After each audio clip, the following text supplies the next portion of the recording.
Hi all, welcome to Competitive Cracker. എൻ്റെ പേര് ദിവ്യ K Jose.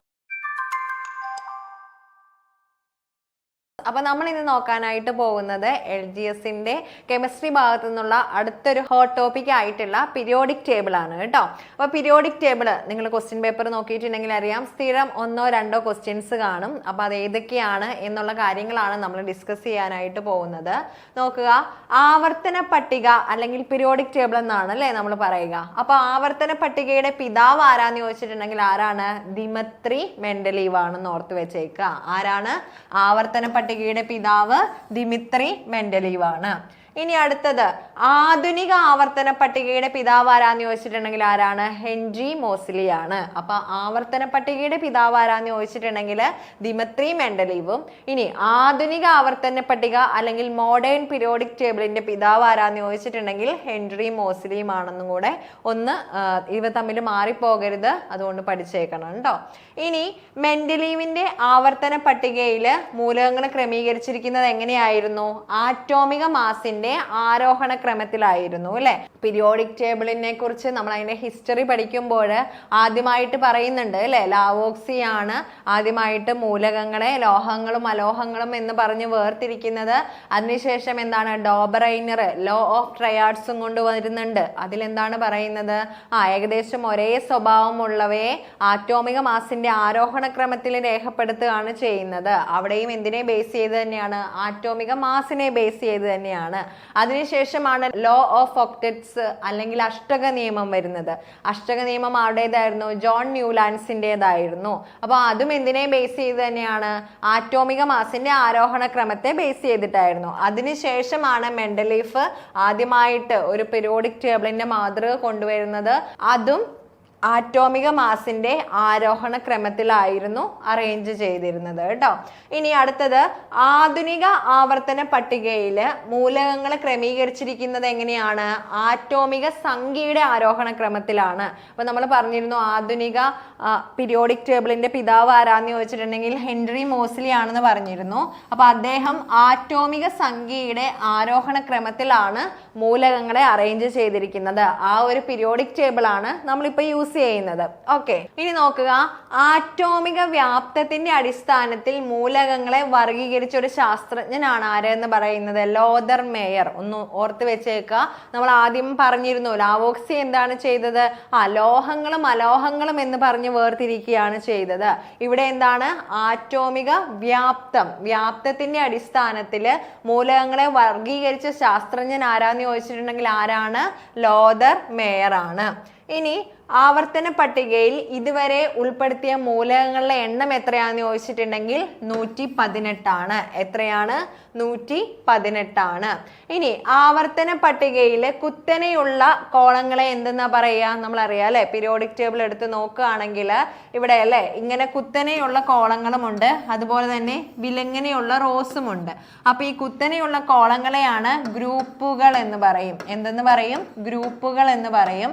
അതേ സമയത്ത് വിലങ്ങനെയുള്ളവയാണെങ്കിൽ നമ്മൾ പിരീഡ് എന്നും പറയും. എന്താണ്? പിരീഡും ഉണ്ട്, അതുപോലെ ഗ്രൂപ്പുകളും ഉണ്ട്.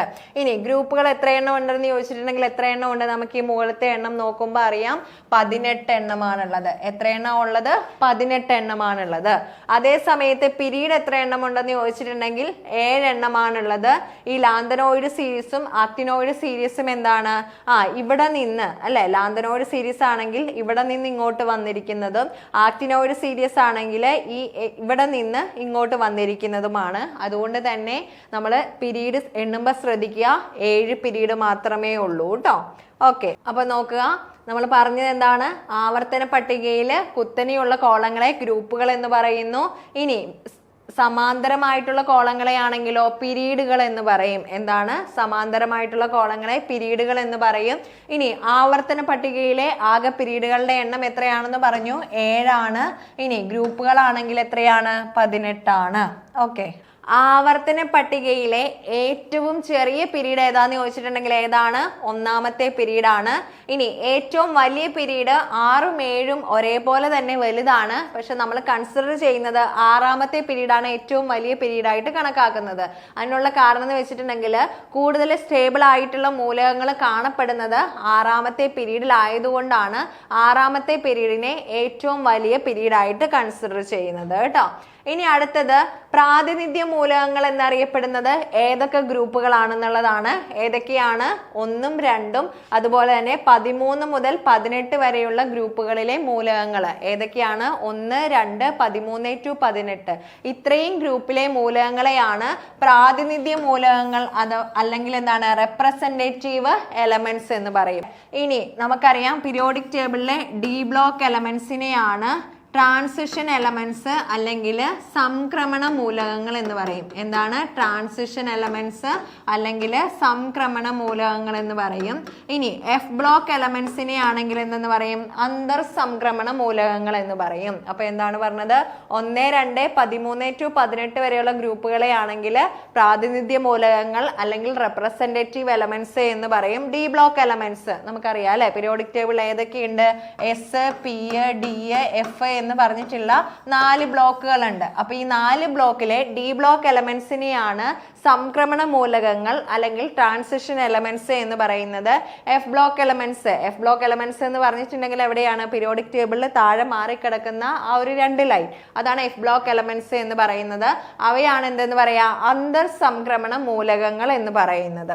ഓക്കെ, ഇനി നമ്മൾ പീരിയോഡിക് ടേബിളിലെ മൂലകങ്ങളെ കുറിച്ച് പഠിക്കുമ്പോൾ അതിൻ്റെ ഒരു ശതമാനം, അതായത് ഭൂവൽക്കത്തിൽ കൂടുതലായി കാണപ്പെടുന്ന മൂലകങ്ങൾ ഏതാണെന്ന് അറിഞ്ഞിരിക്കണം. ഏതാണ്?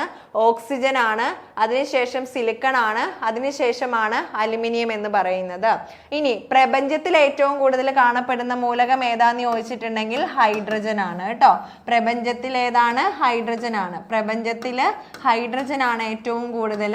ഇനി അന്തരീക്ഷത്തിൽ ഏറ്റവും കൂടുതൽ ഏതാണ്? അന്തരീക്ഷത്തിലാണെങ്കിൽ നൈട്രജൻ ആണെന്നും കൂടെ ഒന്ന് ഓർത്ത് വെച്ചേക്കുക. അന്തരീക്ഷത്തില് നൈട്രജൻ ആണ്. ഓക്കെ, അപ്പൊ നമ്മൾ എന്തൊക്കെയാ പറഞ്ഞത്? ഭൂവൽക്കത്തിലാണെങ്കിൽ ഏറ്റവും കൂടുതലുള്ളത് ഏതാണ്? ഓക്സിജൻ ആണ്. അതേസമയം പ്രപഞ്ചത്തിലാണെങ്കിൽ ഏറ്റവും കൂടുതലുള്ളത് ഹൈഡ്രജൻ ആണ്. അന്തരീക്ഷത്തിലാണെങ്കിൽ നൈട്രജൻ ആണ്. ഇനി ഭൂവൽക്കത്തിൽ ഏറ്റവും കൂടുതലുള്ള ലോഹം ഏതാന്ന് ചോദിച്ചിട്ടുണ്ടെങ്കിൽ അലുമിനിയം ആണ്. ഏതാണ്? അലുമിനിയം ആണ്. ഇനി ഭൂവൽക്കത്തിൽ ഏറ്റവും കൂടുതലുള്ള ഉപലോഹം അല്ലെങ്കിൽ മെറ്റലോയിഡ് ഏതാന്ന് ചോദിച്ചിട്ടുണ്ടെങ്കിൽ സിലിക്കൺ ആണ് കേട്ടോ. എന്താണ് ഉപലോഹം എന്ന് പറഞ്ഞിട്ടുണ്ടെങ്കിൽ അതായത് ലോഹത്തിന്റെയും അലോഹത്തിന്റെയും സ്വഭാവം കാണിക്കുന്നവയാണ് ഉപലോഹങ്ങൾ എന്ന് പറയുന്നത്. ഉപലോഹങ്ങളെ പീരിയോഡിക് ടേബിളിൽ ഏത് ബ്ലോക്കിൽ കാണപ്പെടുന്നു എന്ന് ചോദിച്ചിട്ടുണ്ടെങ്കിൽ ഏതാണ്? പി ബ്ലോക്കിലാണ് കാണപ്പെടുക. പി ബ്ലോക്കിന്റെ പ്രത്യേകതയാണ് ഖരം, ദ്രാവകം, വാതകം ഈ 3 അവസ്ഥകളിലും എന്തുണ്ട്? മൂലകങ്ങൾ കാണപ്പെടുന്ന ഒരു ബ്ലോക്കാണ് ഏത് എന്ന് പറയുന്നത്? പി ബ്ലോക്ക് എന്ന് പറയുന്നത്. ഇനി എസ് ബ്ലോക്ക് ആണെങ്കിൽ എസ് ബ്ലോക്കിനെ സംബന്ധിച്ച് നമുക്കറിയാം അതെല്ലാം എന്താണ്? ലോഹങ്ങളാണ്. എസ് ബ്ലോക്ക് എന്ന് പറയുന്നത് ലോഹങ്ങളാണ്. അതേ സമയത്ത് ഡി ബ്ലോക്ക് നമ്മൾ എന്തെന്ന് പറയും? ട്രാൻസിഷൻ എലമെന്റ്സ് അല്ലെങ്കിൽ ട്രാൻസിഷൻ മെറ്റൽസ് എന്നാണ് പറയുക. അപ്പൊ ഡി ബ്ലോക്കിന്റെ പ്രത്യേകത എന്താണ്? അവയും ലോഹങ്ങളാണ്. പക്ഷെ അവയുടെ പ്രത്യേകത എന്ന് വെച്ചിട്ടുണ്ടെങ്കിൽ അവയ്ക്ക് കളേർഡ് കോമ്പൗണ്ട്സിനെ ഉണ്ടാക്കാനുള്ള കഴിവുണ്ട്. എന്താണ്? കളേർഡ് ആയിട്ടുള്ള കോമ്പൗണ്ട്സിനെ ഉണ്ടാക്കാനുള്ള കഴിവുണ്ട് ഡി ബ്ലോക്കിലെ എലമെന്റ്സിന്. അപ്പൊ ഇത്രയൊക്കെ ഒന്ന് പീരിയോഡിക് ടേബിളുമായിട്ട് ബന്ധപ്പെട്ടിട്ടുള്ള കാര്യങ്ങൾ ഒന്ന് ഓർത്ത് വെച്ചേക്കുക കേട്ടോ. അപ്പോൾ നമ്മൾ എപ്പോഴും പറയുന്ന ഒരു കാര്യമാണ്, LGSന്റെ എക്സാം ഡേറ്റ് വന്നു, നല്ല രീതിയിൽ പഠിക്കേണ്ട ഒരു സമയമാണ്. അപ്പോൾ പഠനം ഉഷാറാക്കാനായിട്ട് കോമ്പറ്റേറ്റീവ് ക്രാക്കർ 45 ഡേയ്സിൻ്റെ ക്രാഷ് ബാച്ചുമായിട്ടാണ് വന്നിരിക്കുന്നത്. അപ്പോൾ ബാച്ചിൻ്റെ പ്രത്യേകതകൾ നിങ്ങൾക്ക് അറിയാവുന്നതാണ്. സിലബസ് വൈസ് റെക്കോർഡായിട്ടുള്ള ക്ലാസ്സുകളെല്ലാം ആപ്പിൽ അവൈലബിൾ ആണ്. അതുപോലെ തന്നെ അതിൻ്റെ PDF നോട്ടും അതിനെ ബേസ് ചെയ്തിട്ടുള്ള ക്വസ്റ്റ്യൻസും അതുപോലെ വീക്ക്ലി ലൈവ് സെഷൻസും നിങ്ങളുടെ ഡൗട്ട് ക്ലിയർ ചെയ്യാനുള്ള എല്ലാ സംവിധാനവും നമുക്കുണ്ട്. അപ്പോൾ തന്നെ പഠിക്കാനായിട്ട് സാധിക്കുന്നില്ല അല്ലെങ്കിൽ പഠിച്ചെത്തുന്നില്ല എന്നൊക്കെയുള്ളവരുണ്ടെങ്കിൽ ഇങ്ങോട്ട് പോരെ, നമുക്ക് നല്ല രീതിയിൽ LGS പഠിക്കാം. അപ്പോൾ ഈ കോഴ്സിനെ കുറിച്ചുള്ള ഡീറ്റെയിൽസ് അറിയാനായിട്ട് നിങ്ങൾ ഈ ഒരു നമ്പറിൽ ഒന്ന് കോൺടാക്ട് ചെയ്താൽ മതി. അതുപോലെ തന്നെ നമ്മളിപ്പോൾ പറഞ്ഞത് കെമിസ്ട്രി ബേസ് ചെയ്തിട്ടുള്ള ഒരു ഹോട്ട് ടോപ്പിക്കായ പീരിയോഡിക് ടേബിൾ ആണ്. അപ്പോൾ അതുപോലത്തെ തന്നെ കെമിസ്ട്രിയിൽ ഇനിയും ക്വസ്റ്റ്യൻ വരുന്ന ഹോട്ട് ടോപ്പിക്സുമായിട്ട് നമുക്ക് വീണ്ടും കാണാം. ആദ്യമായിട്ടാണ് ഈ ചാനൽ കാണുന്നതെങ്കിൽ സബ്സ്ക്രൈബ് ചെയ്യുക, നിങ്ങളുടെ ഫ്രണ്ട്സിനൊക്കെ ഷെയർ ചെയ്യുക. ഓക്കെ, അപ്പോൾ നിങ്ങൾക്ക് എന്തെങ്കിലും ഡൗട്ട് ഉണ്ടെങ്കിൽ കമൻറ്റ് ചെയ്യുക. അപ്പോൾ വീണ്ടും കാണാം. Thank you.